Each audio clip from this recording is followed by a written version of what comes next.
before we get going with tonight's speakers, there's a few things we wanted to cover. I'm Mike Tao, by the way. I'm the vice president of the organization.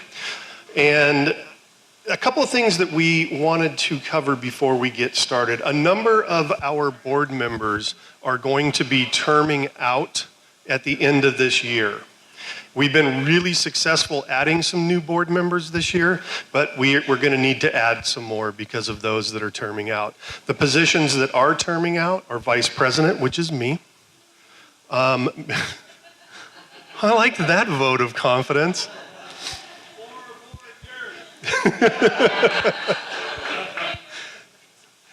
Also the membership director, the CFO or treasurer, the sponsorship director, and the secretary. And we're also going to be adding a new permanent role for a social media manager. So we normally wait till the end of the year to vote on board members, but at the September 27th meeting this go round, we're going to be voting on new board members. And we're going to be distributing our annual member survey at the July 26th meeting. And during that is your opportunity to not only give us some feedback on how we're doing or on things that you want to see out of the organization, but it's also your opportunity to volunteer to become a board member to keep this thing rolling. So if you do want to have a more active part in SD Media Pros, that's your opportunity.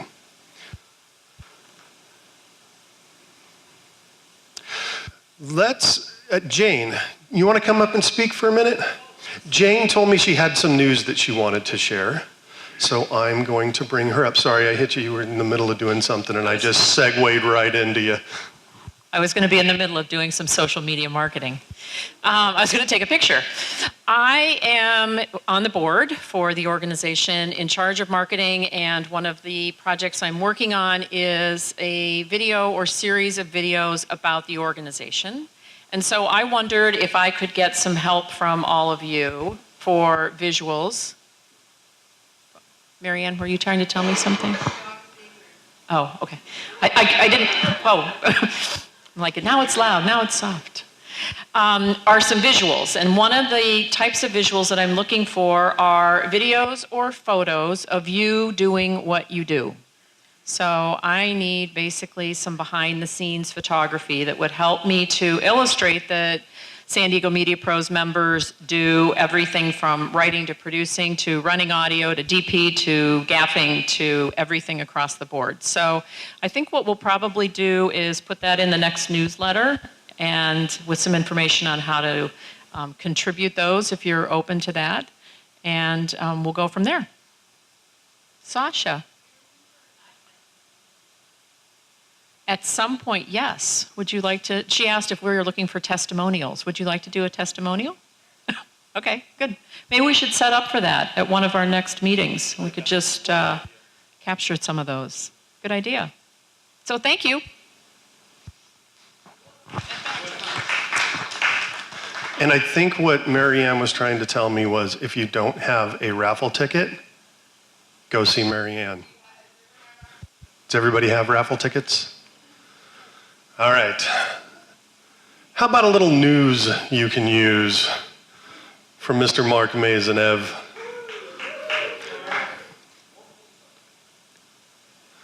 Hold on, apparently there's a slide that goes with it.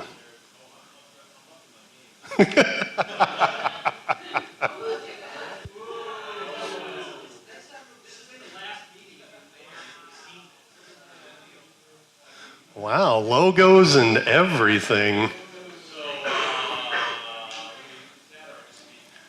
You're going to need to use this so that you'll be in...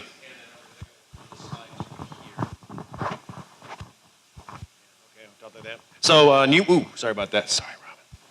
So, in News You Can Use, we have, oops, what happened there? Toshiba's new product, did it just go away? Yes, don't use this here. Here it is. Let's see if we can make this work. And we can go here. Welcome back. Pick up where you left off. There we go. So, and the Emmy went to, on June 26th, there was a gala celebration.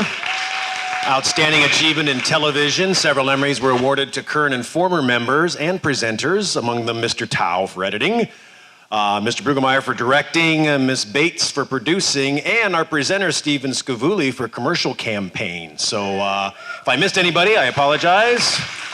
Our own Connie Terwilliger was there, I believe, reading the names. Is that correct? You were announcing? Live announce. And before we forget, 48 Hour Film Festival Awards came out, and Mr. Robin Martin was the editor on the top film for 70-plus submissions. So congratulations to you, Mr. Martin. Excellent. Oh, and Keith scored it. So you need a movie scored. Way to score. Keith scored. Nice job. Moving on, we have Less Words, More Pictures. Fox Sports is essentially cutting a lot of its writing staff to focus on video. I don't know if you heard that. They're saying essentially, we're not writing nothing, we're just shooting crap. So 20 writing, editing positions will be eliminated, replaced by a similar number focused on video production, because they have found that we, our kids, the younger generation, want more video. So this is good news if you do produce video, because they're begging for video, and that's just Fox Sports. There's probably going to be a lot more of stuff like that. So interesting that they said writing is not where it is as much as video. So that's kind of the big news from Fox Sports. And then very interesting, editing can now go to hell. Here we go. And one more. So there's a computational video editing for dialogue-driven scenes. This came out, I saw a little video on this the other day. Very interesting, you should go to it, look it up, computational video editing. It's by Stanford University, those brainiacs up there with Adobe Research for efficiently editing a dialogue-driven scene.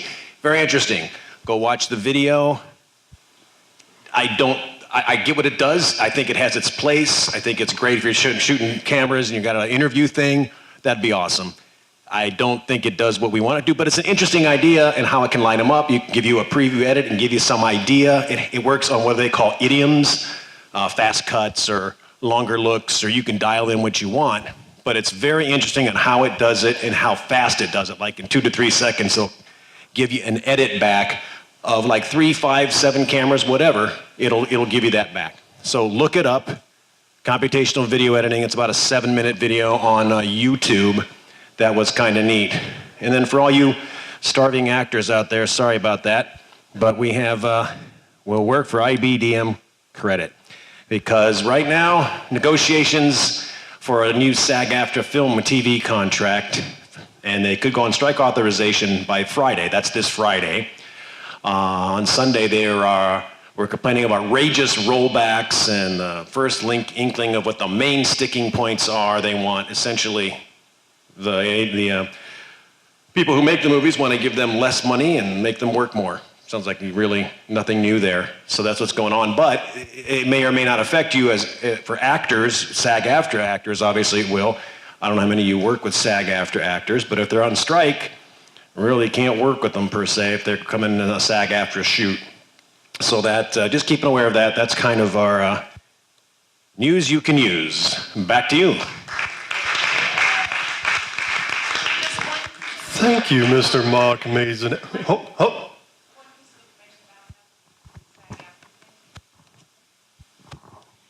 Don't discount. If you are shooting SAG, don't be afraid to ask the actors first, because you may not know if they're eligible to work non-union. They may be in a financial core status, which means they can work union or non-union. So don't feel that you have to go just non-union.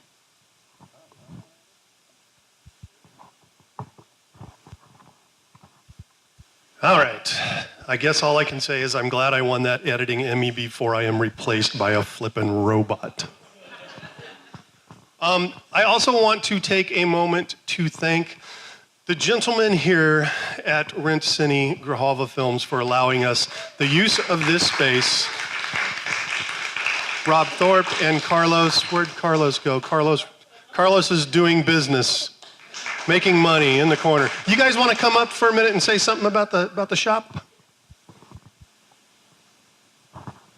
welcome everyone. Thanks for coming out tonight. So yeah, welcome to Rent Cine. We've been kind of open here since been going on about a year now. Things are picking up. It's been fun. So yeah, studio gear rentals. Check out on rentcine.com. And then tonight we're actually giving away in a raffle a free studio day.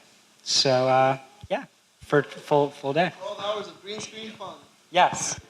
And back to you, Mike. This is one of the times where I'm bummed out because I'm a board member and don't get a raffle ticket.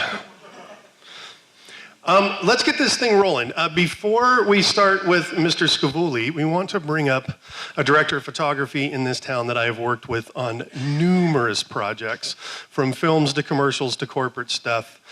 He's originally from Chicago. He now makes his home here in sunny San Diego. His passion is lighting and working as a cinematographer. He is a 4-time winner of Best Cinematography in the 48-Hour Film Project. Please put your hands together for Mr. Bill Bork. Can everybody hear me? I'm here to stall for your time, so Stephen can get here. So I have to duck down. I'm sorry. I don't want to have to hold it, but, well, that's okay. I can, well, yeah, I guess so. That's okay, because I have to kind of look at where I'm at, so. Because I just made this, so there's not a whole lot of rehearsal time. So let's see. Boy, seems like it's really loud. So I was a board member with this organization for like 10 or 12 years or something like that, a long time. So it's been the first time that I've been back in a long time. So happy to see all the familiar faces that I haven't seen in so many years. So let's see. There's a little, my website type of thing. And I'm here to talk about light. Who likes light? Anybody? Show of hands? Yeah, okay. Me too. Me too. I have a passion for light. It's something that really drives me. I can remember an early memory when there was an eclipse, and everybody's looking at the sun and seeing the moon come in front of it and everything like that. And I was underneath the trees looking at all the patterns that the sun was making on the ground from the leaves going, the sun going through the leaves. So it was really kind of, I didn't care about the sun. It was not that important. It was what the sun was doing, what had going on for it. So what do you guys like about light? Is there anything that or what qualities does it have, or what elements does light have? Anybody? Mood, yes, absolutely. Anybody else? Shadows, okay, good. Motion? Emotion. Color temperature, yeah. Highlight? Sure. I just kind of wrote down a few of the things that, quality and quantity, the amount of light, whether, it's the biggest light in the sky, softness or hardness of the light. We deal with that color, and the shape of it, the shape of the light that we're casting, movement, what happens with that light.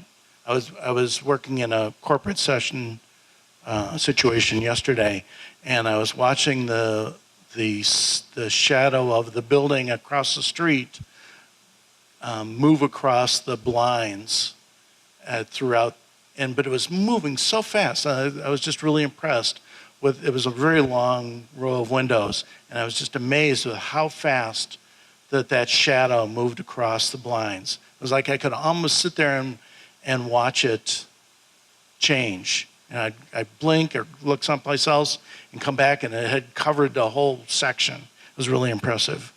And then gobos, which is that what the building was go between, what's in between the light source and what the light is falling on.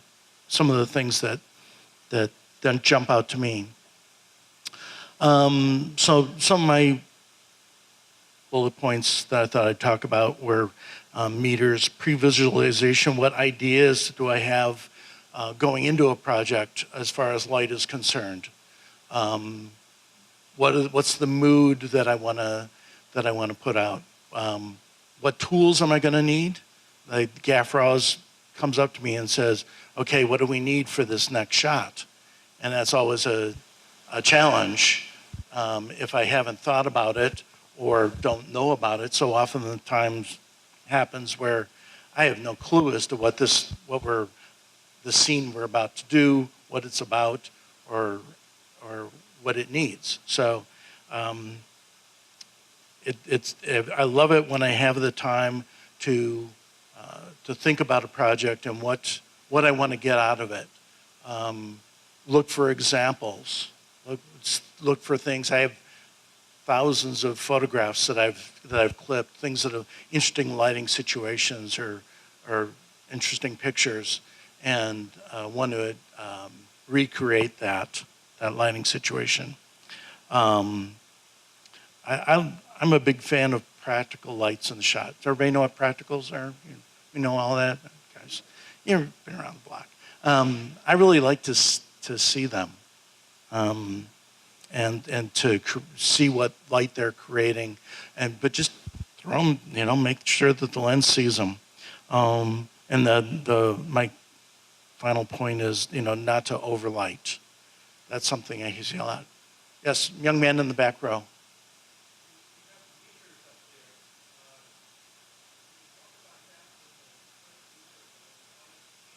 I will.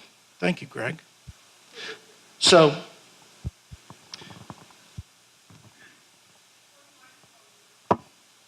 of course. He wanted to know about meters in today's world, electronic world. This is my meter from college, Gross and Lunapro. It still works, and it's amazing. It's accurate. No color, but it has reflective and incident, and I even have a spot meter attachment for it. So it's very versatile.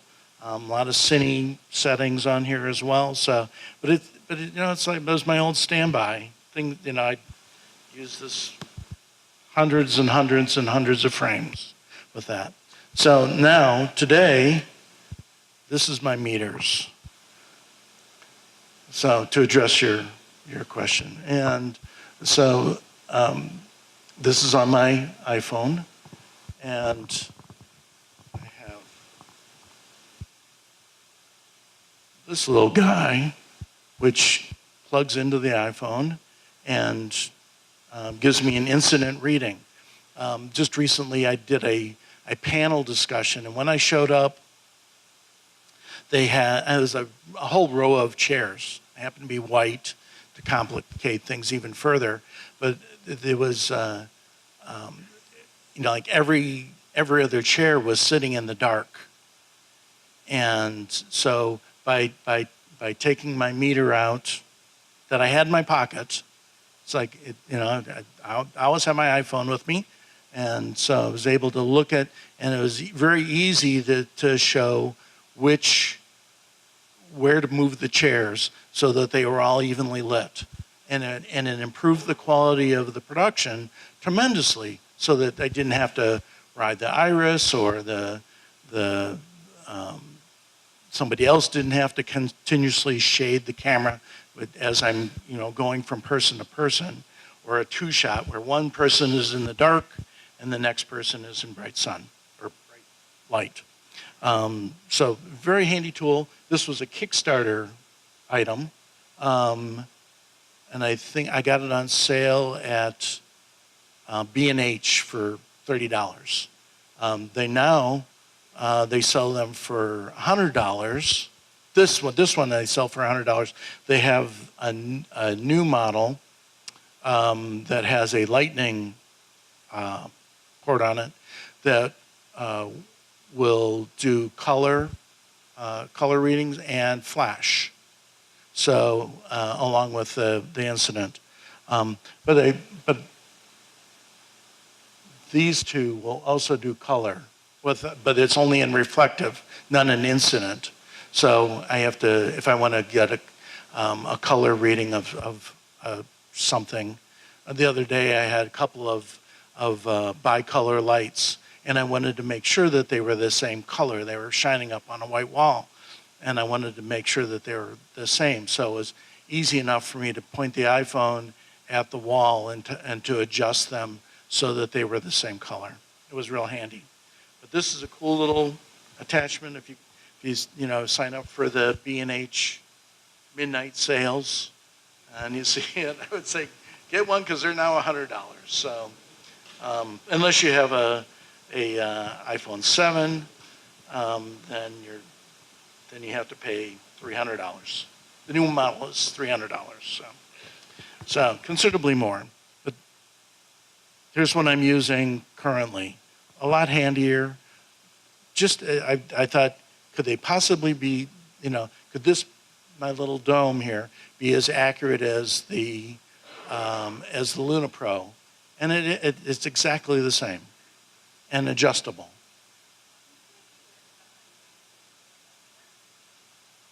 Shh. What is it for? Certainly. So what I would do, I'll use this one for an example,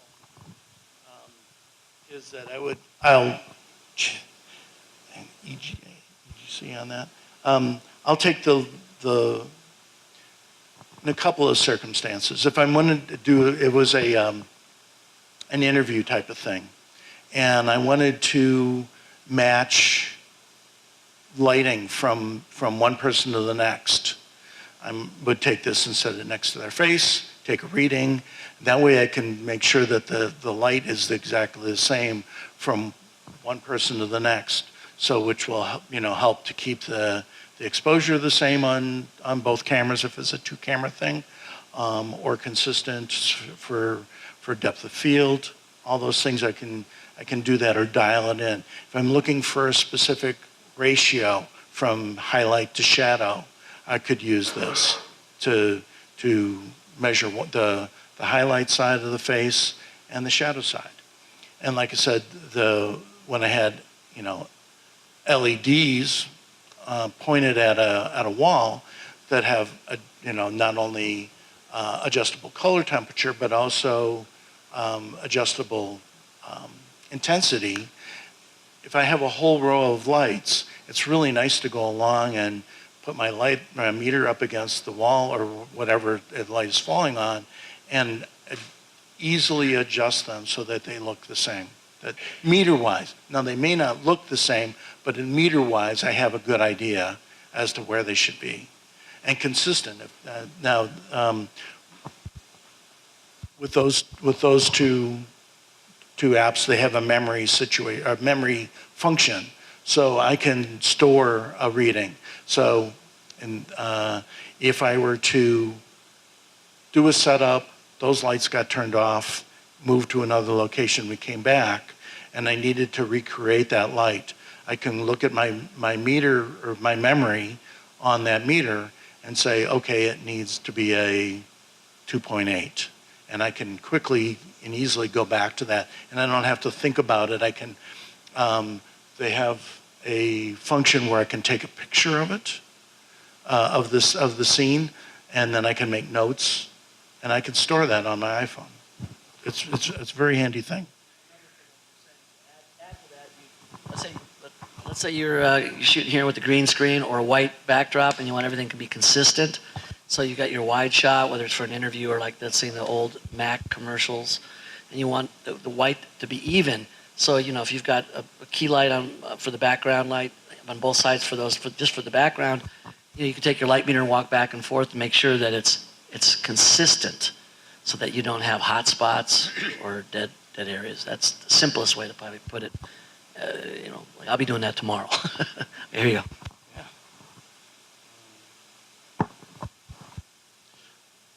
Does that answer your question?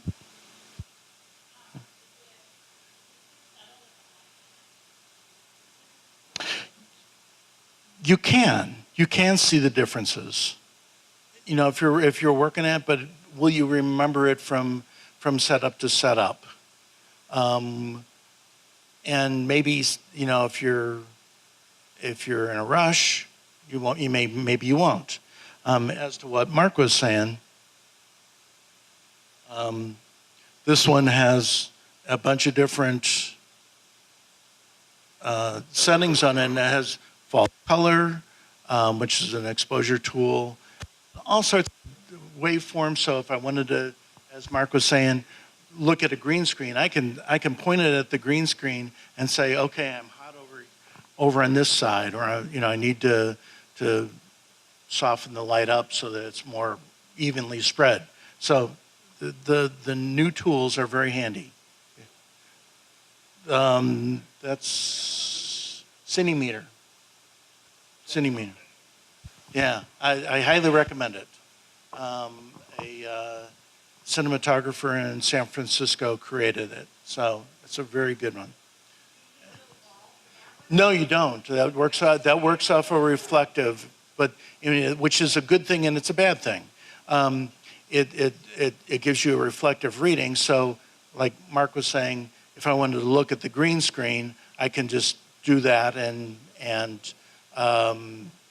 see it on the graph as to how it fits. If I'm doing the interview situation where I wanted to balance light, it's a little bit harder to use reflective because somebody's makeup may not be as reflective, or their skin may not be as reflective, or the, you know, whatever else. An incident reading, we have we have incident and reflective are the two different types of metering that we do, and then spot, which is reflective. So, yes, sir.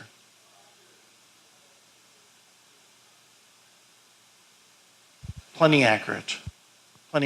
You know, in comparison to my Luna Pro, yeah, it's right there, and it does give me color temperature. It's a great tool. Well worth the money. Yes, sir.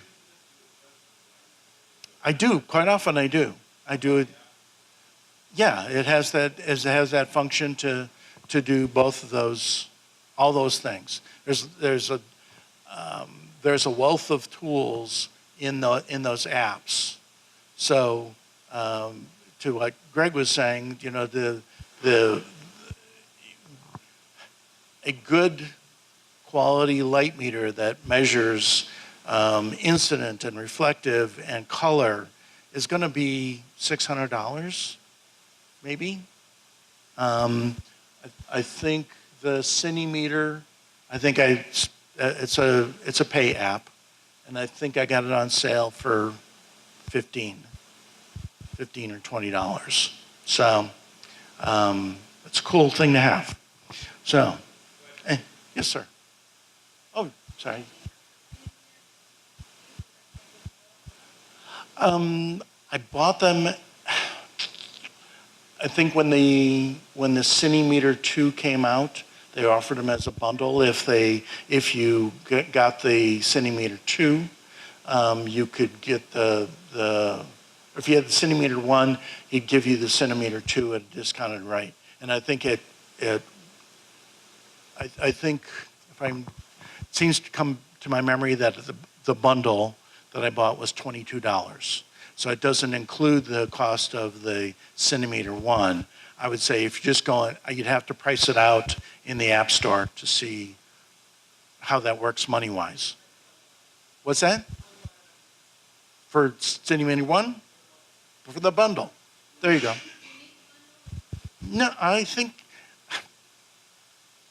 you could just do the one of them, you know. It depends on what you want. You'd have to kind of look at it and see what you like and what tools you need. I thought, you know, I wanted to support the guy, Art Adams, I believe his name is, and I thought it was a great product, so I wanted to throw $20 his way. Big deal.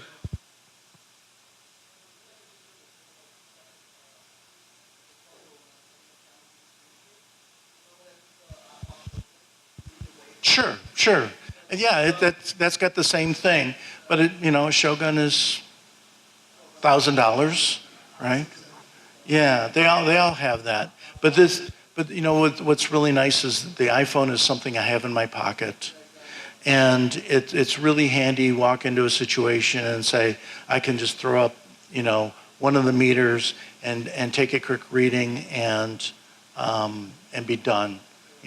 Maybe before and during a pre-light or whatever, if we're writing a green screen, I can come in and get a good idea before camera's there and the Shogun or whatever.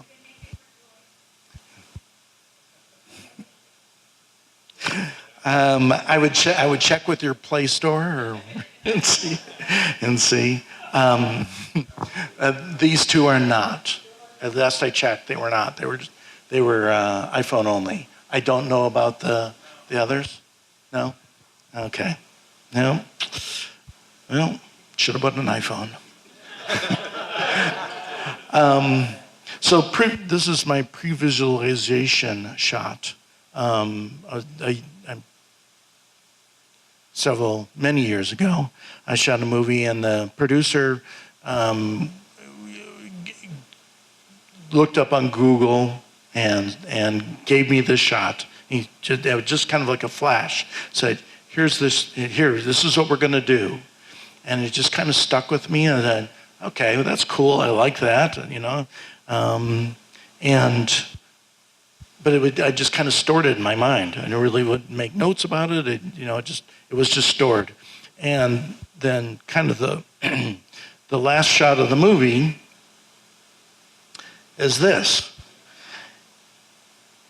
And it's remarkably similar, between the two. And I was really surprised when I went back and looked at that shot and said, wow, I remember when he showed me that. That was cool. So that's my pre-visualization example as to how to store those images, however you have to do it. I have a file of pictures that I like, and I quite often, if I don't have anything to do, instead of playing solitaire, I'll just go through the pictures. Just kind of look. I'll just go scan through them. I should put them on a loop or something. Play them in my dreams. Atmosphere, smoke, fog is really fun to play with. It shows. I remember back to the 70s, and there was a lot of atmosphere when I went to concerts. I think it was yes. But I noticed it. It made an impact on me. I do remember that. It's a flashback that happens now and then. But that I love the way that something in the air, particles in the air, show us where the light is coming, where what it's doing, and where it's holding back. So it's kind of my example of the eclipse again, as to where there's light and where there's not, and what happens in between.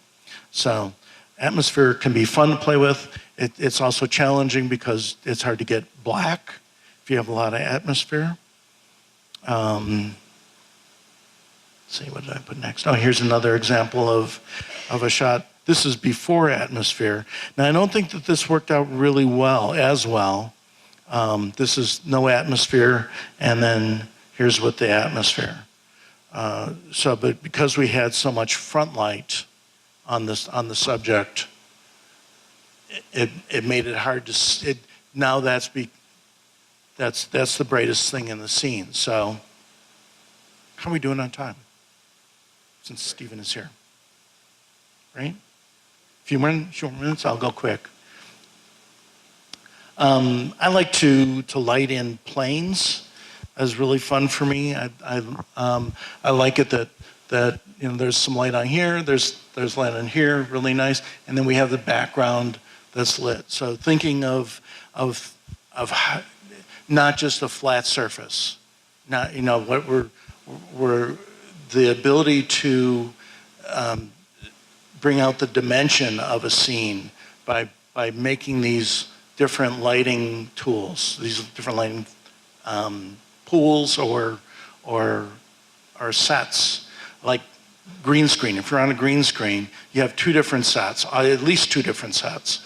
You have your subject and you have your background. You have to light them both. You have to light them differently. Should light them differently. You have the opportunity to light them differently. So here's an example of planes of interest. This is not only a lighting thing, but photographically something I like to play with. Here's another one, but I couldn't find the shot of from the front. But this is also another example of different pools. Yes, ma'am.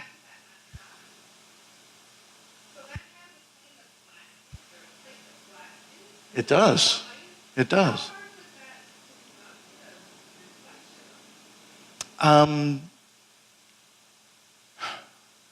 It was just another element to deal with. I wanted to see some that there was a plane of glass there. That was important to me. That showed that there was separation. And I think in some of the other shots you can see that they're them moving by that. So yeah, but it was just where we put the lights. That it's like playing billiards. If you're going to do a bank shot, where you put a light so that you're not reflecting it back to the lens, or that you are, whatever you wish. But by putting in the glass, if I recall, had an angle to it. I don't believe it was straight up and down. I don't remember exactly, but which helped and/or complicated things to be able to see a reflection on that. But it took a little bit of time to set that one up, just to get it all. Yeah, I think you can see on my display. I can see that this is the back of the shirt, so we can see the back of Jim Typer's shirt there. Here's another one where I added light in the foreground to add interest, visual interest. So we have three different elements, three different sets that are being lit all in one spot. Christmas lights, orange, it's like orange Christmas lights that I carry in the truck with me. I don't recall. Don't recall if I did or not. Maybe. What's that? Okay. Once again, pools of light, and I think he's trying to tell me something. I don't remember what he's. Here's another one where, we have different elements that are being lit. There's three different subjects that I wanted to see, and I had a light for each one of them, and so I treat them separately. I really get disappointed when somebody takes a light from behind the camera and just blasts it, lights the whole thing. I think it misses out on a lot of the fun that you can have when you do that, when you make these different pools. Here, once again, I use this a lot. I use clearly with some foreground interest that's lit, the subject in the middle, and then the background. Threes seem to work for me. Once again, this is another one that has the same thing, where there's three different sections or planes. Here again, we have three different. They're spaced. These two are very close together, and then the woman in the background is 20 feet, 30 feet behind.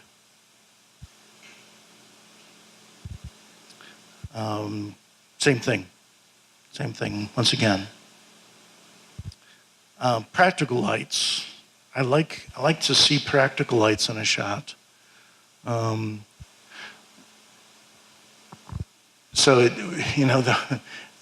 show a product that I've just started playing with that's really going to help for this sort of thing. But it's always a challenge to get the practical light, the right color, the right intensity, in the right spot. But I play around with that a lot, doing that. Yeah. Now, in the old days, you could bring a one a 300 watt dimmer and just dim the light bulb to perfect what you liked. But that with I've been to how many hotels and they had fluorescence and LEDs or they don't dim, but the fluorescence. So you also carry gels, diffusion. You can knock it down that way. So you put a cone around the light bulb and it works that way. And then if you need to change the temperature, you have gels too. Or streaks and tips or whatever else. Yes, sir.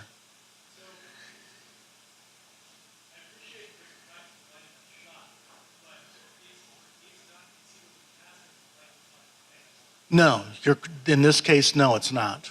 But it is a point of interest. And what my feeling is there's a path that my eye takes right through her, okay, to the brightest thing in the scene. And go from here and right past her. So it's just the light is motivating my what I'm looking at, my viewpoint. That's what I was after here. Yeah. Here's another case of practicals. Wow, practicals in the shot. These guys here, they pretty much lit the whole thing, the whole scene. This is while we were just getting set up. The director is flummoxed.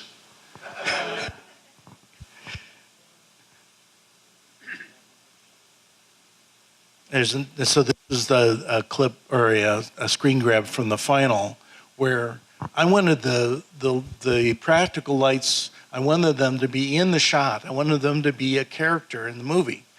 And they were on a little flicker board that kind of like they were like a gas light, exactly. So they were, but it was really funny when the art department was building this set. They would say, "Well, how high do you want the lights?" And okay, well, I want them in the shot, and so I had them put really low. They were like unreasonably low.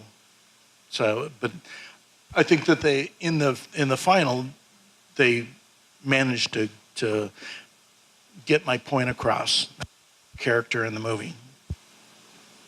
There's another one where the practical right here is in the shot, and that's helping me to draw my attention in this scene. And it ends up being, it's not only is it a prop, but it's also a light source. There's a piece of foam core on a table between them, and that's throwing fill up underneath their chins here. So it's doing double duty. It's like, okay, how can I make a light do multiple things? And that's one way. A piece of foam core, white card. Here's another one where, I'm looking at the practical in the shot. And I think I have a clip that shows that working. Oh, I just like this shot. No reason, but I like it. Okay. So here's that scene that uses that practical, that light from that practical. We will see it, but here it is working. And this is the thing, if you can't move a camera, move the light. Make the light move. You see the flicker on it? We know what it is. We get that sense that there's a fan there. But I think that subtle blinking really works for me. Here's another one that does a similar technique. Here's where we're going to see the practical light in the shot.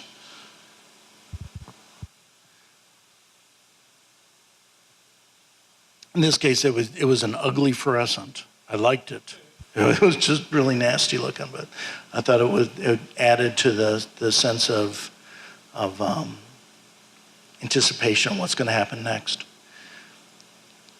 And then here's the rest of the scene. And we did very much the same thing. Now this incorporates a lot of the same stuff where, we have atmosphere, We have a practical in the shot, and it's moving. So we have a lot of different elements of my lighting scheme, going at the same time.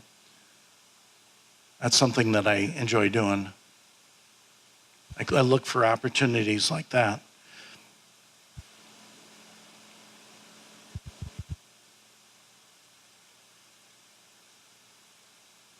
She was okay. So one of the things that I will always tell people, is not to overlight. When I walk into a new room, it's like, what can I get rid of? What can I turn off? I just worked on a movie a month ago now, and we had a couple of situations where we had safety lights, a room like this, industrial room, and we had safety lights that we couldn't turn off. I was like, okay, how do we deal with that? How can we utilize them? Can they be eliminated? Or how do we deal with it? And ideally to eliminate them, but a lot of times we use them. Use what's there to add to the scene. But people freak out. I go into a room and I turn all the lights off. One of my philosophies or plans is, what do I have to deal with? What am I lighting to? Is there a skylight? Is there windows? Is there computer or TV? What things are there that I can't get rid of or don't want to get rid of? Are there little accents? Are there under cabinet lights or a light in a showcase that may not be on that I can do something with that could add to the scene? But less is always more, when I think, for lighting. Here's another example. I think the light on her face is just so subtle, and I love the silhouette of it. I think that one of my favorite shots from the whole movie is doing that, is in this scene.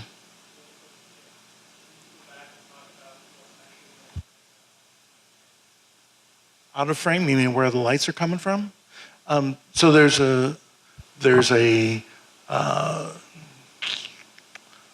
large source behind them that's casting light on this corrugated aluminum, and it's just raking across that. So that's not flat to it. So it shows the texture of that, and then there's a light behind the fence. You're going to go through a little slit in the fence, and that's just shining through. So it's two lights, two small lights. Okay, they're not small.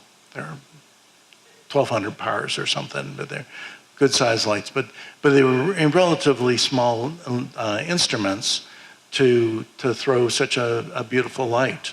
Kind of minimize what's around that I didn't want to see, and just bringing out the emotion of the situation.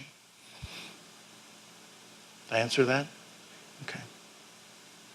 And here's another one. This is with our ambience. It's a little bit hard to tell, but just two little LED lights that are illuminating that shot. And I think there's a third one that's throwing light on the ground on the background. But really minimal. I mean, we're so blessed, whatever, to have cameras with great sensitivity these days. We can use these little lights of a variety of different sources to add little touches. But I love it when we can pepper a scene with little lights. Okay, here's an example of an overlit scene. So I was busy shooting another setup, and I told the gaffer, kind of what I had in mind for this scene, and why don't you go ahead and pre-light it? And I walked in and I said, okay, that's not at all what I had in mind. And so that was great job. Great job. It's beautiful, but it's not what I had in mind. So my idea was to hang a 100-watt practical light bulb in the middle of them and have that light this everything. It was very simple and not overlit. And here's a better shot of what it looked like. So we had little Christmas lights strung up and a 100-watt light bulb in the middle of it. And we saw it in a bunch of the shots. 2 lights? 2 minutes. Okay. Two. Good. I'm almost done. Here's another shot of the same thing. So here's something I've been playing with more recently, is the hue lights. Great little thing. Control it from your iPhone. I believe even on an Android. I don't know, but I would imagine. And so it's a package. It's where you can get a controller and a bunch of different light bulbs. Very, very nice to have all these things. So like I said, I want to see practicals. It's great that you can control the color, the intensity. You can make all sorts of wild colors with that. They're not inexpensive, but I think that soon there'll be other spin-offs from it that are using the same LED technology. It's hard to buy, a tungsten light bulb these days, or harder. And so these are LEDs, and they're pretty cool. Pretty cool little thing. Here's a shot of some of the different kinds of light bulbs that you can get. And you can see that they're not, single light bulb is $50, but they come in kits. I'm kits of 3 or whatever. But very cool. I think that when the price starts coming down, they'll be very useful. They also have little LED tape and does all the same things. Very cool. If you wanted to throw a little light underneath a cabinet or, behind a bookshelf, just put that down there. You can change the color. You can change the intensity. It's a very neat item. Highly recommend playing with them, either, just for personal home use or even on sets. And you're on the video. And that's me.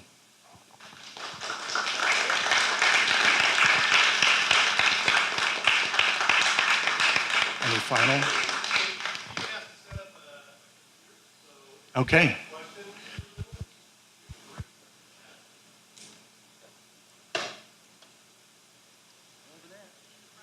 Oh, yes, sir. Front row.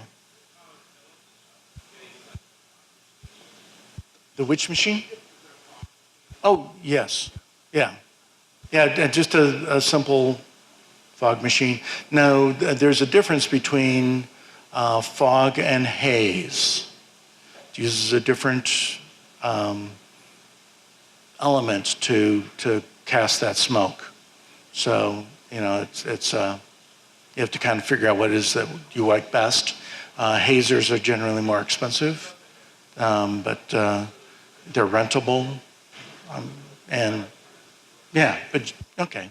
Yeah, but I would say bring it on set with you. It's always useful. Any other questions that I can shout at you over? Let's see it. Anything else? Okay. I'm out of here.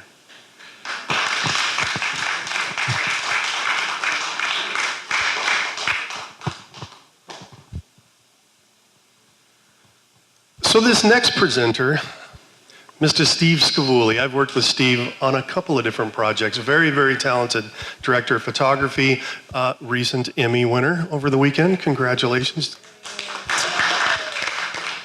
Also winner of Best Cinematography in the San Diego Film Awards last year. I was very honored to hand him that award. Stephen graduated from Emory University with a degree in film studies and history. briefly spending time at City College learning filmmaking before he landed a job as a certified phantom high-speed camera technician for cable cine. From there, he became a PA for Brent Altamar over at Groovy Like a Movie and quickly became their director of photography. Please put your hands together for Mr. Steven Scavulli. Thanks, Mike. Thank you, Bill, as well. And I'm really glad to see that Bill's and my presentations are going to be totally different. That was what I was afraid of, was that we'd get up and say the same thing, because I have known Bill for a number of years, terrific cinematographer, and his work speaks for itself. As you can see, I mean, he's won, what, 5 best cinematography, 48 hours? Yeah, not to brag. Terrific work every year. Really brings the emotion. I think the number of drama films you guys have done, I think, is really part of what is most impressive. I think that's the hardest thing to get in 2 days, is genuine emotions. Everyone wants to reach for comedy. I love shooting comedy. And it's, I think, a little easier, I would say, to make a good comedy. It's really hard to stay away from to not fall into cheesy or going too heavy-handed or going too light. Drama is a world of subtlety, and I think all of the little bit that I caught there, your techniques are speak to that. The use of haze, atmosphere. These are all the Roger Deakins. This is the fine arts ASC end of cinematography. I am here to do the opposite, which is the Robinson Crusoe cinematography. I was thinking about what I could present today. This is a meeting of professionals, and I was thinking, well, what would be kind of refreshing for us all to look at? And the one thing I keep coming back to that I've been wanting to do is getting back to basics. It's the easiest thing to overlook. As you'll see in some of the stuff I present, I overlook some of my own advice. It's easy to get carried away when you don't have anything at your disposal. And you get sidetracked, you get down a channel, and you find yourself not doing your best work. But sometimes if you slow down, you stop and you look around and you get back to page 1 of the book, you find that you're missing a lot of good opportunities. And so I brought a few pieces of equipment that I wanted to share, and just as demonstration, they're going to be very familiar to all of you. They're going to be reasonably priced, and they are going to be incredibly useful. It just takes a little bit of stepping outside the box, and I think the nice part about it is these are all techniques and things that can be accomplished with very small crews, either one-man band or 3 people or less. I think that's always one of those things, we all love big jobs where we have a dozen crew members, an art department, and someone to do all, and haze, and a 3-ton grip truck, a budget. Sometimes that's not the case. And at the end of the day, I think everyone in here does a number of projects every year. Either the money just isn't there, but there's some meat on the bone, and there's some good work to be done, or it may be a personal project, and you're just throwing your heart and your body at it. And I think that with some of these techniques, you can still, you can see where you can get the most for it. So the first video I'd like to show, it's about 7 or 8 minutes, a little longer than I'd like to be using visual aids for. I'm kind of a rambler, but I just like talking about it and getting to the 10,000 foot view, because I think I do a lot of watching cinematography breakdowns and overhead diagrams and things like that, and I don't feel like they're always the most helpful for the real world, because you're moving too fast for overheads and things like that. You're just, where's a power outlet, and what's the next thing I'm going to? When's lunch? Is my back gonna hold out for the rest of the day?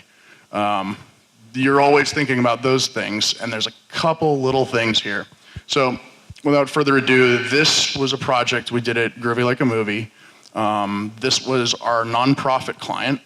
Brent Altamar was the time that I was there. We were very he emphasized outreach and being an active member of the community. And we decided that the best way that we could do that was not to, we did a number of different things, we did events, but was to pick one nonprofit per, about a semester, 6-month period, and we would donate our services as they needed. And we found that was the best way to give them bang for their buck. And I think the piece we did was pretty good. This was one of the most fun projects I've ever worked on in my entire life. I developed a sleeping disorder during this shoot from the conditions we were working under, and I couldn't have had more fun. We slept about 3 hours a night. We were shooting down in Oaxaca, shooting baby sea turtles hatching, because the company is called Wild Coast. They're local to San Diego. They do mostly, I guess it's really lobbying for governmental organizations in Mexico and the United States to protect the environment, and really they need money to keep fighting against, developers and things like that. And the point of this piece was to show their fight against the turtle meat trade, which apparently sea turtles are used for all sorts of things, including they're considered an aphrodisiac. They are kind of eating the babies is considered basically like Viagra. And they're as cute as could be, as you'll see here. However, we went down there. I got about as much as we could carry on. I don't think we checked anything. Lived out of a backpack. Spent 4 days working off the back of an ATV. Myself, our director Tom, and an audio guy, and our guide, and a producer. And the producer was about a half mile ahead of us just about the entire shoot. She was a firecracker and a firebrand, and that was part of how the sleep disorder came about. But everything we did here is using things like existing light, using our surroundings, and then I have a secret piece of equipment that I got down there, and I will share it with you by the end.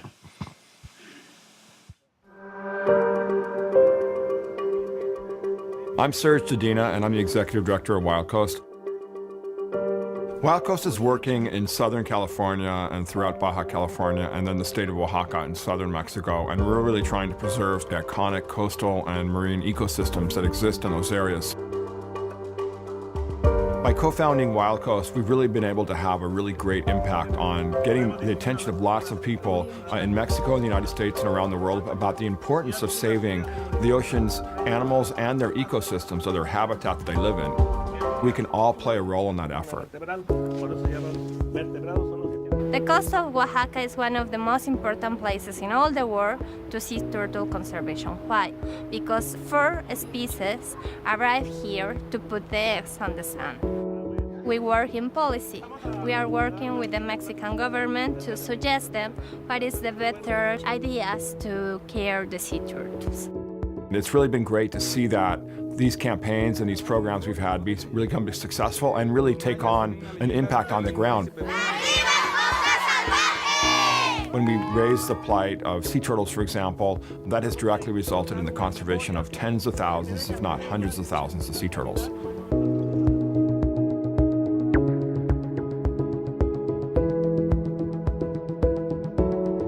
We're working in marine protected areas in Southern California. We're working to preserve some of the most iconic lagoons, bays, and beaches and coral reefs around Huatulco all the way down to Salina Cruz. We're working in Oaxaca to conserve these really huge sea turtle nesting beaches, a beach where we have 450,000 sea turtles nest each year.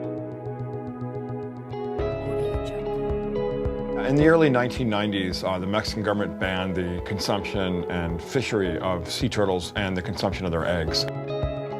That initiated the effort to really bring back a lot of sea turtles in Mexico from the brink of extinction. It's very important to protect species like sea turtles because compared with other species, they don't have a lot of babies. Only one survives for every 1,000 individuals that are born in this beach. So it's very low, the survivorship. There's a big problem here in this town right now, in this area of Oaxaca. If we are killing them right now, what we are going to see for the next generation, So maybe you will come with your son, with your daughter, with your family in 10 years, and you want to see one. It's not here because we kill already. Audio Jungle. We are here in the beach of Morro Ayuta. We came to see olive ridley turtles being born. It's one of the most beautiful phenomena that you can see in nature. These animals are endangered species, and so we are very interested in them making it to the ocean. What we know is that between 10 and 20 years, they mature. The females come back to the coastal areas once they are mature, so we can say they come back to the same beach. One of the biggest challenges is that the local populations of indigenous people, their lifeways and livelihoods really have historically depended on eating animals like sea turtles and their eggs. Audio Jungle. The problem is the population is decreasing, and if the people still eat them, the population don't grow more. And we want the sea turtles survive more than we have the numbers now. There could be up to 70 million eggs, but only 0.1% of that eggs will survive. In Oaxaca especially, they had a place called Mazunte, that was the biggest place in Mexico where they were literally killing hundreds of thousands of sea turtles a year. A lot of men in Mexico and other parts of Latin America believe that sea turtle eggs are a sort of form of organic Viagra, so it's a very popular thing to consume. Even though it's been illegal for some time, there's still a black market for these eggs. The key to sea turtle recovery is really to help stop that poaching effort and really to educate people to really turn the tide and become sea turtle protectors rather than sea turtle poachers. To continue this victory and ongoing successful effort to protect sea turtles and their eggs, we really need your donations. We need your help. We need your support to make sure that we can educate and make people aware about the plight of sea turtles and their role in helping to conserve them, especially on their nesting beaches in Oaxaca. Audio Jungle. You know, to make a difference for Wild Coast and to get involved, you can also follow us on Twitter, on Instagram, and on Facebook. Tell your friends about the great work we're doing, see our updates and our reports from the field, and really help us make a difference to save some of the world's most iconic wildlife habitats and the wildlife that live there. You can be a volunteer and you can spend some days here and help us conserve this amazing beach.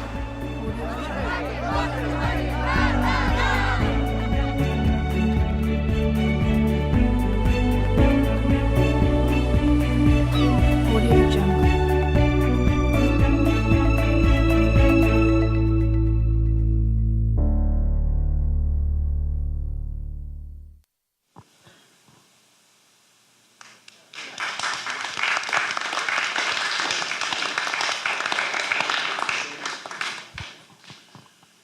Thank you. We shot that in 3 days. That entire thing. We 20 hours each, I think. There is a number of there's a couple pickup things such as this. This was in San Diego. I'm going to begin with a mistake. This was a battle I lost. Perfect frame to show on it. I wanted to shoot this on the beach in Imperial Beach.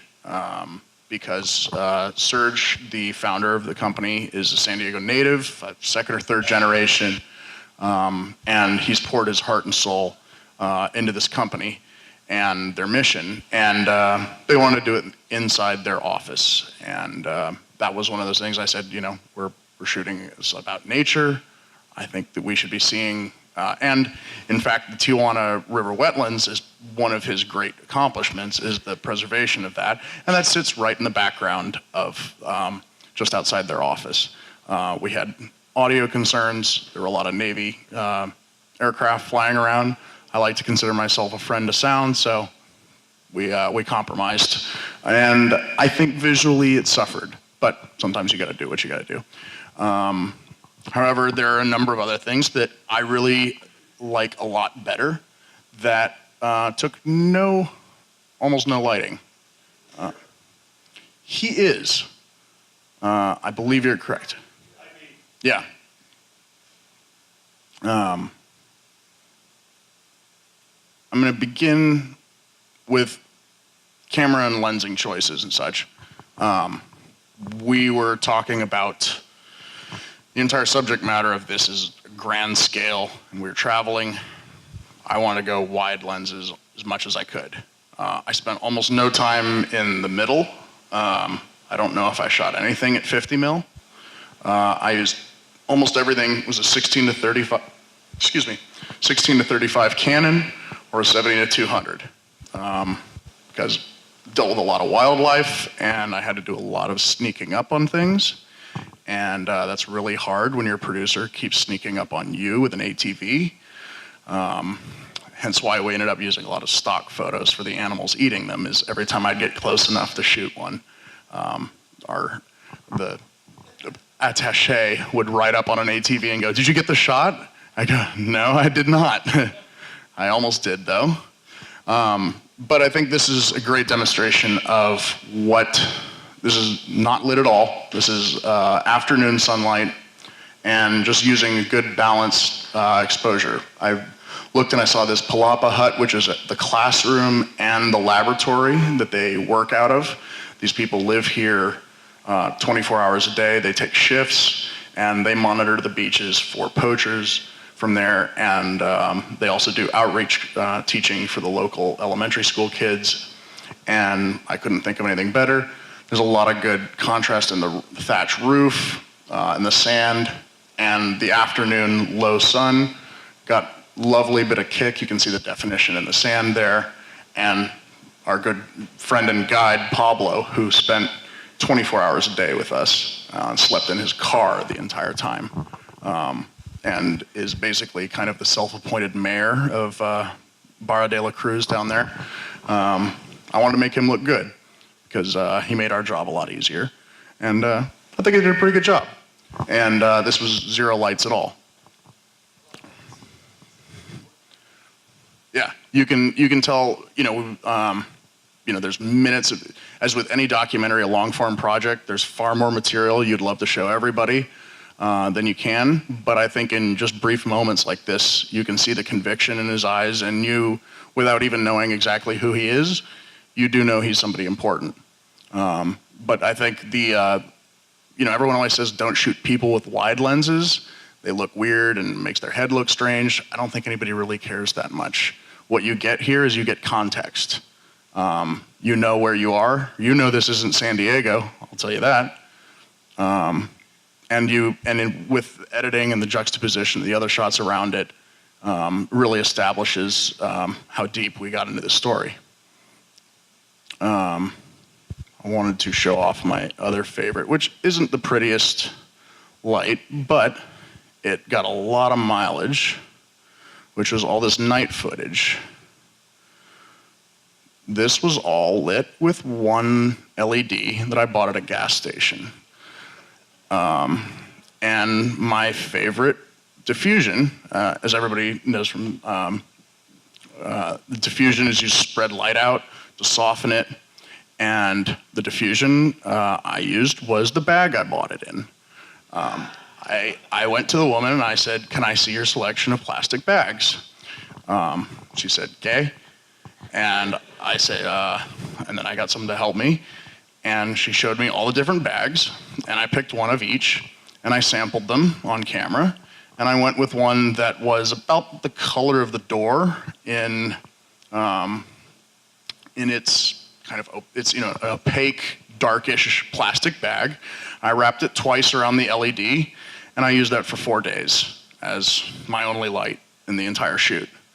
And it worked tremendously and was about $8. And all of those shots you see that are lit off of the ATV, that is headlights and that one light. And we would have not gotten exposure at all because we had to do, basically they didn't tell us that we were going to be shooting immediately. They said we're going to go out to the beach and camp. And then they got there and they go, "Now start shooting." And it's midnight. I believe we had a full moon, but that doesn't go very far. But I'm pretty proud of that, and I like to call that plastic bag Oaxacan frost. I've used it a couple times since then. And it's like, it has the gas station name on it too, and everyone's always impressed by it. I think Roscoe will someday buy it from me.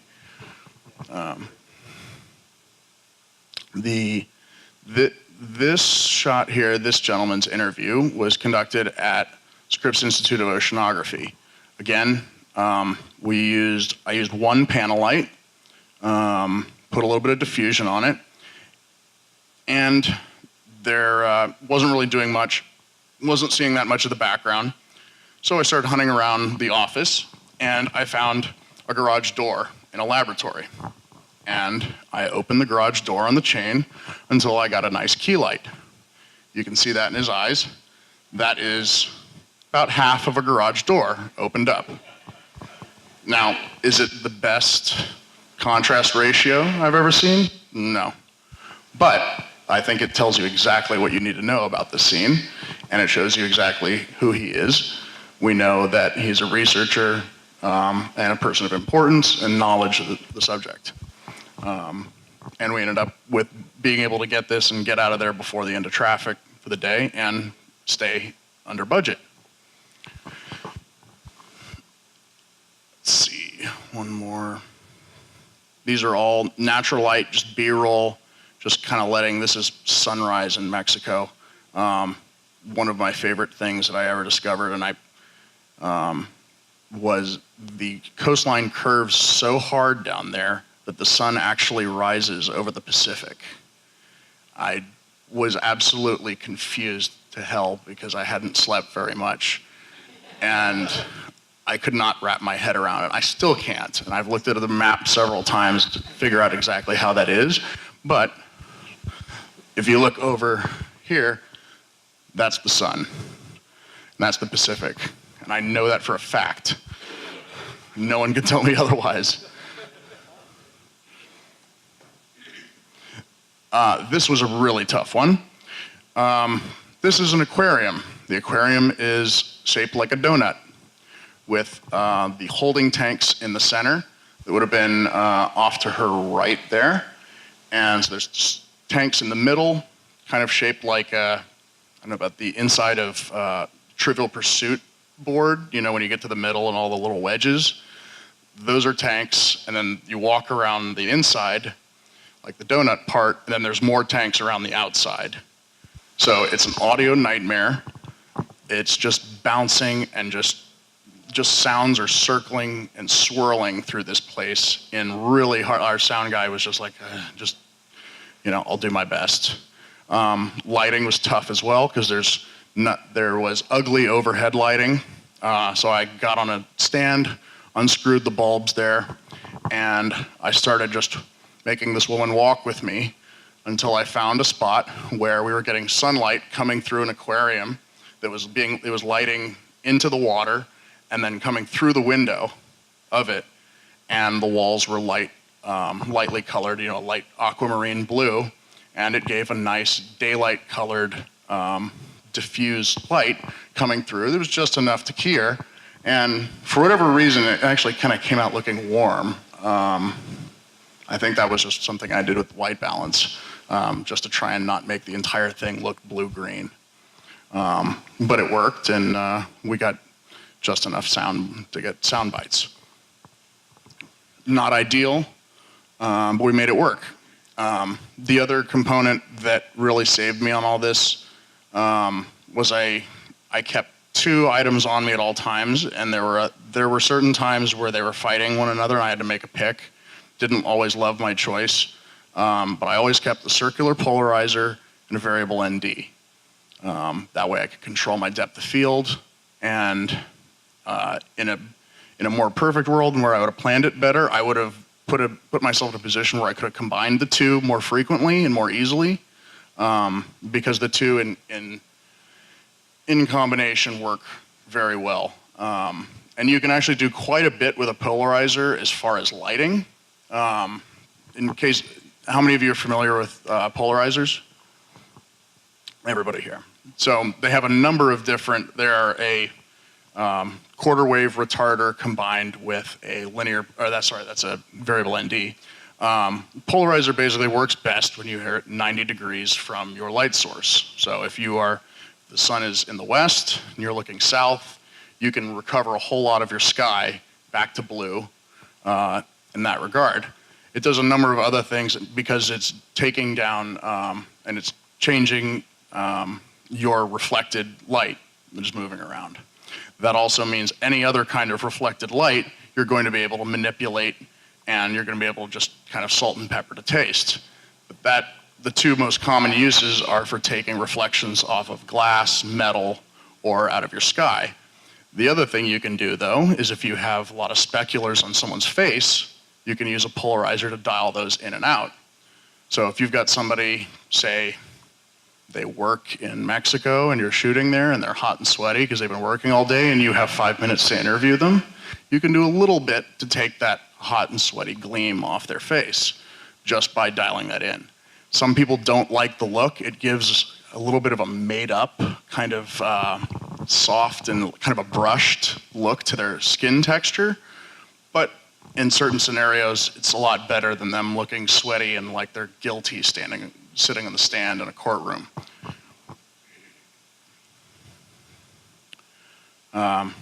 These were all just easy and fun. They are absolutely adorable little creatures of singular intent and not a hope or a prayer in the world. 1 in 1,000 of these little guys makes it to breeding age. And it's basically like if you imagine Normandy Beach, that's their birth. They come out of this little hole, and from the very moment they're born, even before they're born, everything is trying to kill them. It was quite an incredible and emotional thing to witness, to see dogs, birds, sharks, fish, human beings, and other large-scale environmental factors like habitat loss that threaten them on a day-to-day basis. And we spent a lot of time, far more than I wish I could say I did, trying to save as many as I could by hand before I realized it was a drop in the bucket. And you'd go and you'd move one down to the water line and you'd be like, I did a good thing, and a seagull goes and just takes them right away. And you go, maybe I should just work on this documentary. This guy, so you can see our shadow here. We are sitting on the back of an ATV. I am sitting on the back. Our driver, my producer, is sitting on the front grill. And this guy, I do not know his whole story. I still don't know whether to consider him a good guy or a bad guy. I think it's probably somewhere in between. But it was really remarkable to see. There was a lot of, I'm leaning toward good guy. He was with what looked like his grandson. They were dragging this large dead mother down the beach who'd gotten tangled, looked like she'd died in this piece of driftwood. And we're just riding down, and I just said, stop, and they said, what? And I just dove off the back. And so they kept going, and they didn't notice I was gone. But I was able to follow him to this barbecue point. That was when I was still on there. This was the part that gave me pause, was that I walked up to him and he was roasting this, he was burning the corpse. It was, pretty well turned, of the big mother turtle. And while I was shooting this next shot, where she's burning on this pyre, I turned to him and I asked him why he was doing it, and he spoke not even Spanish. He spoke only one of I believe there's 120 regional dialects in the state of Oaxaca. He spoke one of those, and it was an incredibly foreign tongue to me. He said something, and he pulled his sleeve out and produced about a dozen sea turtles from up his sleeve, literally up his sleeves. And thankfully I was rolling on it when he did. I don't know if he was taking them home. I don't know if he was just grabbed a bunch and was setting them free while he burned the other one.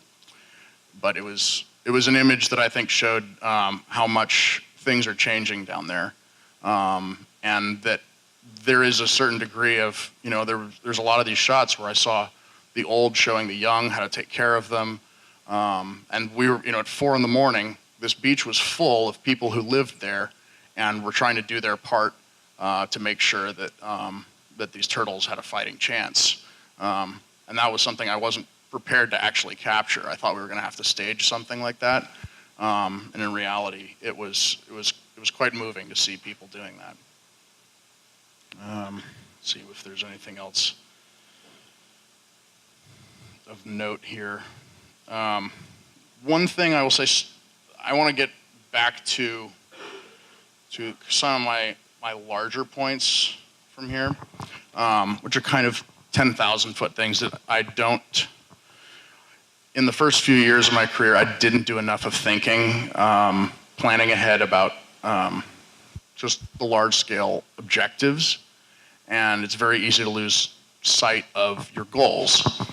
And I think everyone in this room can say part of what gives us the distinction as professionals from anyone else, that cameras are getting better and better.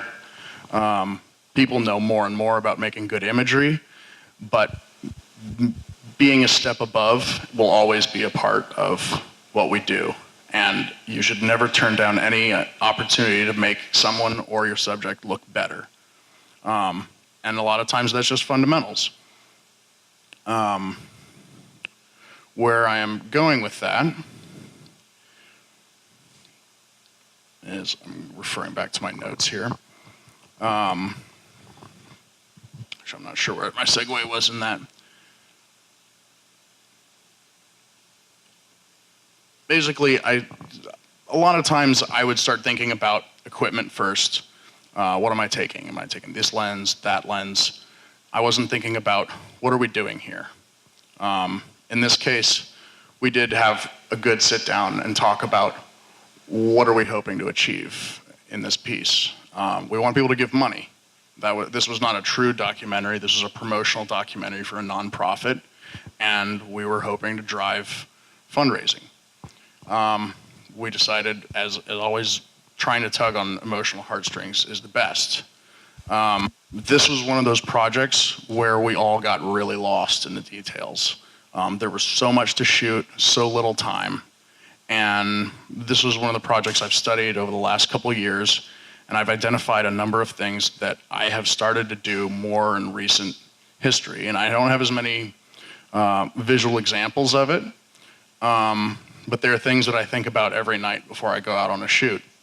I read an article by Darius Kanji about what is the best piece of advice you can give to a cinematographer. And he said, it hasn't changed since the first day I started shooting to today, which is pick one idea that is the heart and soul of your story and your purpose of the project.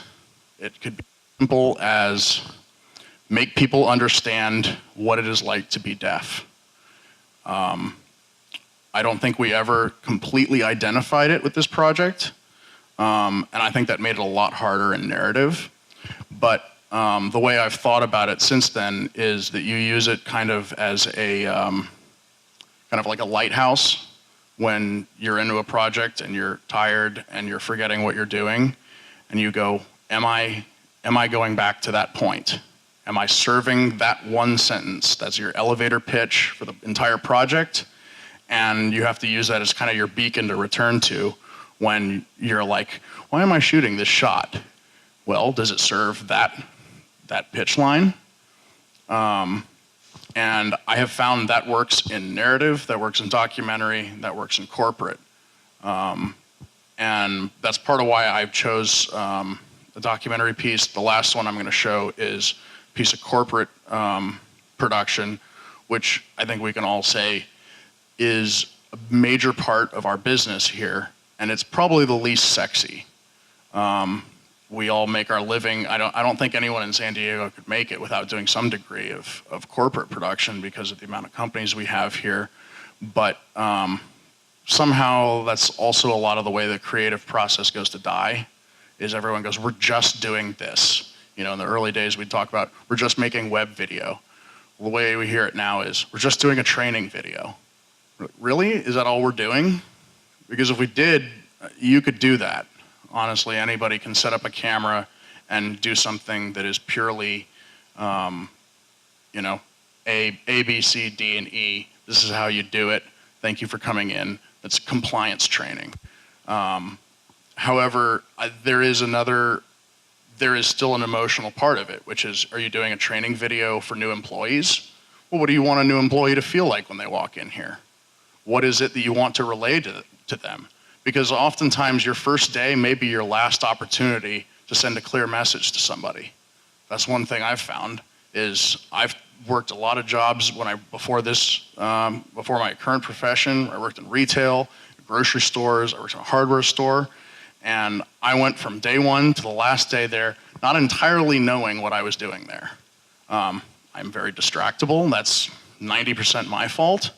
But I think that's a big part of what people assume. People come in to punch a clock and to get their job done. And I think you're missing out on a great opportunity to get lifelong employees that put their heart and their soul into things as simple as hardware and groceries. That's why I like to try and use the same techniques even in corporate filmmaking. I'm going to get into lighting, just to get away from the general 10,000 view of all this. I like to always make my lighting a thing, whether I'm playing with gas or not. In all of these, I had an idea. I was going to shoot at 35 millimeters. I was going to find an icon in the background. You can see she even knows it because she's gesturing towards this island behind her, and she knows exactly what her surroundings are. And the interview subject, in spite of not being trained talent, knows exactly what kind of context to keep referring to. And it makes it a lot easier to conduct an interview, especially when you're out in the wild. And she stayed on point really well. And we got 5 good minutes of interview footage that made it a lot easier on our sound guy, because we have seagulls and waves crashing everywhere. But she stayed on point because she knew exactly where she was the entire time. Is it a fancy lighting setup? No, I mean, the hat's covering her eyes a little bit, but that was so she wouldn't be in sunglasses. And, you know, maybe it's not the most perfect thing, but I had an idea and I set out to do it. And if you set your sail and you aim for something, you're not going to miss by as much as if you just float. That's what I always believe. And, you know, production is a land of near misses all over the place, but they add up to success, even when you don't nail it exactly right. Nailing it exactly right is for commercial work. That's 30 seconds. That's done frame by frame by frame, and you get held to that standard. Not usually in every other regard, and so you can be a little more forgiving on yourself. I talked about finding the emotion or theme to keep referring back to. I like to do that because my mind wanders a lot, and it's good to keep yourself honest. I try to use some of the same 101 concepts to always keep my head moving. I try not to spend too much time with my eye attached to the camera, looking through the viewfinder. A lot of people like to work off of a monitor for that very reason, is that you don't end up looking through your tube. Because a lot of times there's something great happening right behind you, especially in documentary work.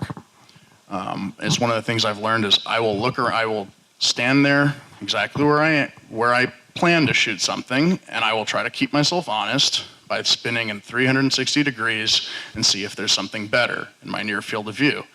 I try to find something, you know, especially if I'm working with no additional lighting.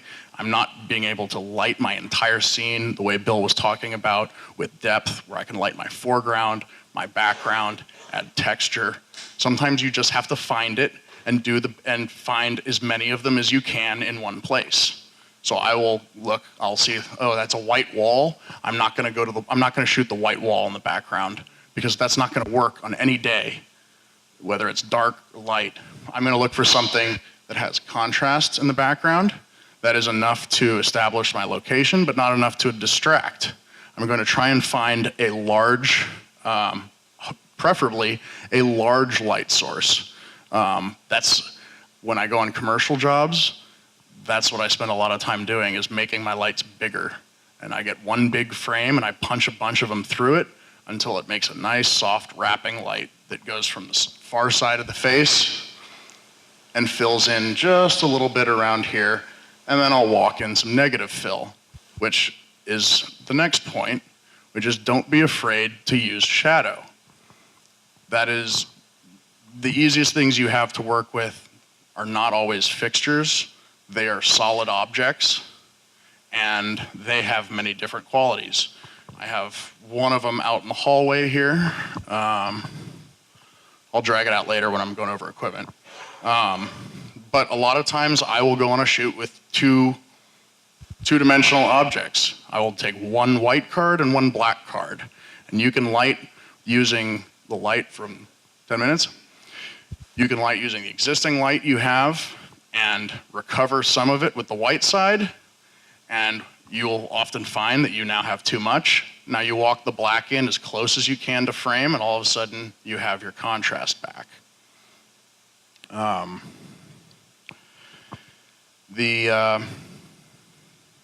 The last things I wanted to mention were about camera movement. I own 2 sliders. I use them all the time. I have grown to resent them in their own way because while I do get to rent them, there are a whole lot of times where I have to use them in a completely arbitrary manner. And that upsets me because camera movement is such a nice gift to be able to utilize, and drifting around is literally just drifting around. It is nice looking, but if you don't do it with purpose, it means nothing. And I generally believe if you intend to mean something, you're still going to get more out of it than if you did it perfect. So aim for the stars. What is the saying? Aim for the stars, you'll land among the sky. That works with camera movement.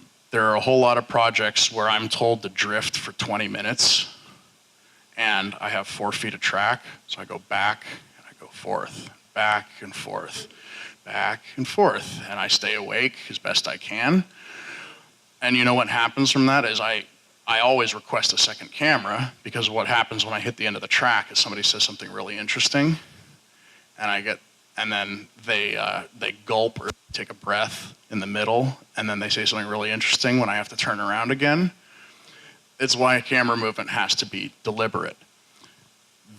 It's so simple how much a slider can help you in those scenarios if you are deliberate about it and you go back to your fundamentals. Why do you move the camera side to side? Oftentimes, my favorite is come out from behind something, doing reveals. There is part of the natural psychology of cinema that revealing something is part of what learning is about.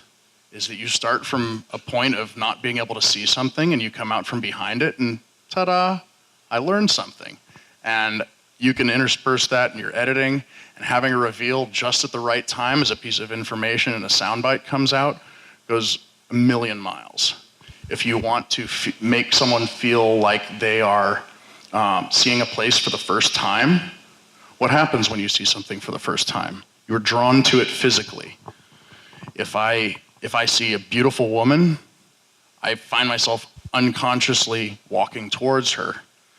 That is part of the way I move. That's part of why I move the camera forward, just do slow little creeps into a room. When you want to show off this great new lobby in the hotel, it doesn't have to have an emotional context to it.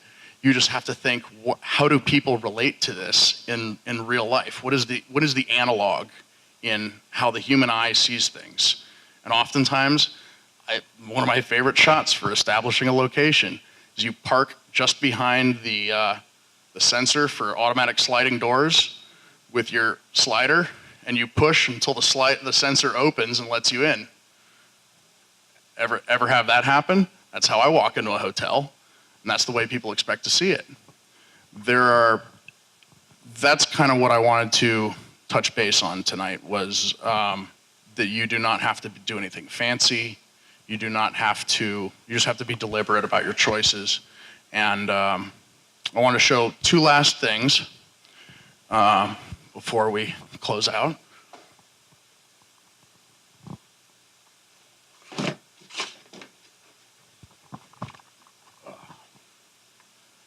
They should be very familiar. Yeah, it's not worth that much. That's the fun part. You all know the 1x1 light panel. Thanks, you can set that down if you would.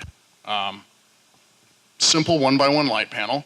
I went on eBay and I started making my own things because I started my two favorite lighting modifiers, as you see over there, is the Chimera, it's a softbox, and that you can control it. There's nothing more beautiful than controlled soft light.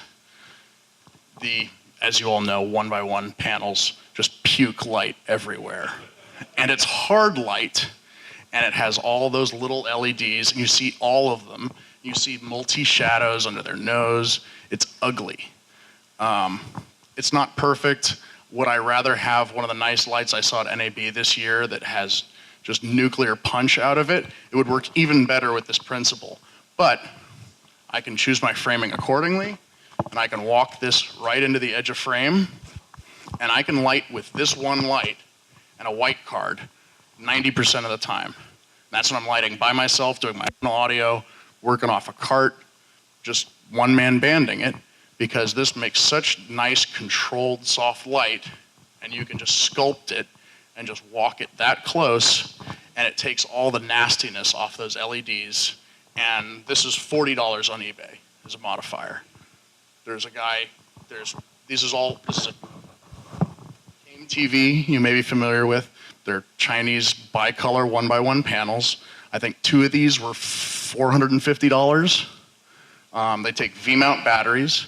I bought a bunch of Chinese V-mount batteries. I can run all day long off battery power. I can't overpower the sun, but if I'm in a banquet hall or something like that, I can do quite a lot with this one in this orientation, a white card for the fill side of the face just to recover a little bit, just depending on the client's taste. If it's a dramatic interview subject, sometimes I'll just let it go dark. And then I do a little bit of hair light just to separate them from the background with the other panel. The hair light doesn't matter as much because hair is not a uniform color the way the face is, so I don't need to diffuse it that much because you're not going to see all those little LEDs dancing in their hair. And you just hit the back of their shoulders, the back of their hair, Bob's your uncle. And, I've paid these off 3 or 4 times now. No, there's a guy named Egg Crate Louie or something on, it's unbelievable. There's just some guy stitching these in his basement in Missouri or something. And this is a modifier for a different 1x1 light panel, but they're 1x1 light panels. They're probably gonna fit. So I took a bunch of Velcro. It didn't fit, so I took a bunch of double-sided Velcro and I glued it on there, and now it works. And it works just like there's a company called Dop Choice that makes these bags for all the Airy Sky panels and stuff. They're like $2,000 a piece. They do make beautiful light in exactly the same way, just more. I can find links to send out for all this stuff to find these little chingaderos that I found on eBay. They were just kind of all I really do, every once in a while, I'll find an idea that I like. I'm like, I saw a nice thing. I wonder if somebody makes a cheap version of that I only use it once a month, but I really like it. And I just search for it on eBay, and most of the time there's somebody just stitched them together in a basement somewhere, and they're cheap as could be. I mean, I don't think I've definitely not spent more than $800 on everything in this kit. And that's all I need to light most interviews on that I'm going to do on a one-man band style. The last one I wanted to show, sorry for the squeak.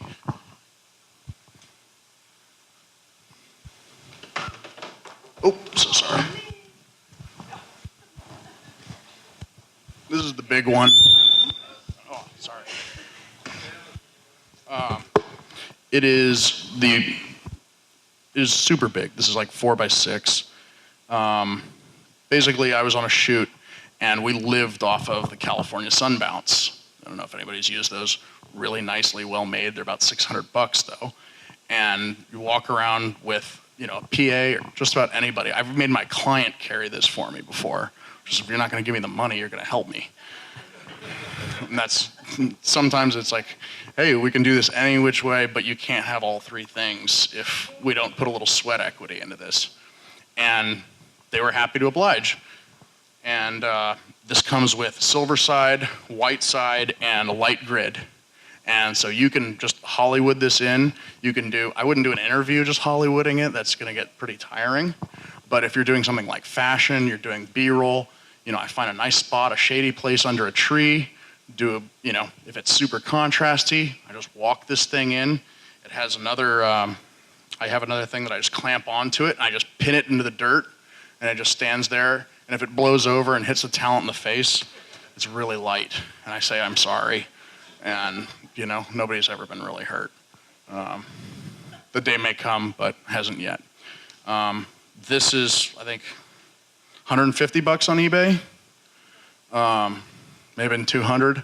And it's 80% of the quality of the California Sunbounce. I'd say, if anything, it's just not stitched as well, and it'll eventually come apart at the seams. And you know what? There's nice places in LA you can take, and they'll stitch it right back together for another $20. It'll last you another couple of years. So I guess my end point being, you don't need all fancy tools to do more. Do they help? And you can always do more.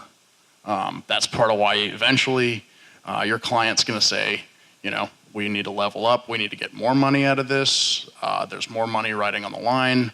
We're going to invest in it. And you call in your guys at the truck, you do it, and you get more, even more. But I think there's a lot of times where you can give people a lot for their money, and you're forgetting how much of that is just right in your own head and is in the first 3 pages of your lighting book that you may have gotten in college. And they're just a question of, stopping thinking about all the little details of your shoot and thinking about, what am I trying to do here? Let's make people look pretty. Yeah, any questions?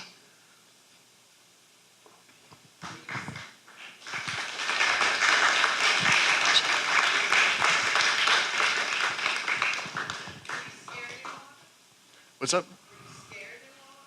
Not at all. That guy Pablo was one of the most. I could shoot a whole documentary on him. He was the guy who brought Rip Curl's Search down there. So the entire reason they have that surf contest down there was he showed them that section of Oaxaca, and he would show us birds. He was a bird watcher, a surf guide, a fishing guide. He knew all the trails, the roadways. He knew how to grease the wheels if need be. But he was simpatico to everybody in that community. He was known as the mayor, and he would just walk around, and people would just start bringing us food. Like, we wouldn't pay for food for a couple days. Like, I was amazed. I was like, can I give you some money for food? Because I just ate a lot. Like, I'm really hungry.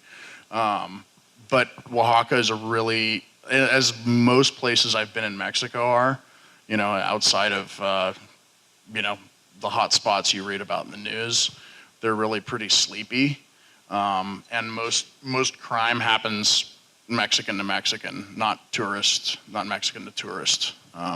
There's not a lot. And I don't know, part of it's I'm 6'2" and 240. So nobody really swings much more than a tire iron at me.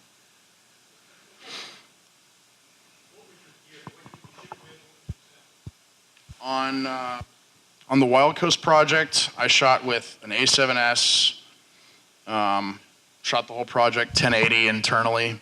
I think that was 4 years ago. I had really good sound guy. That was the one thing I was just like, if I had the option of taking lights or sound, and I was like, well, if I don't have the bodies for lights, that doesn't help me that much. I would rather have sound just taken care of.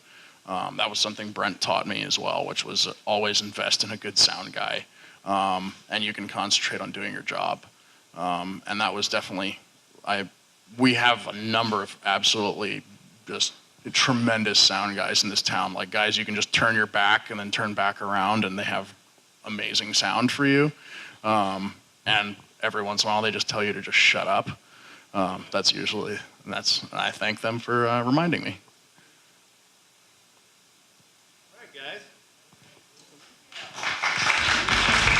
Thank you, Stephen.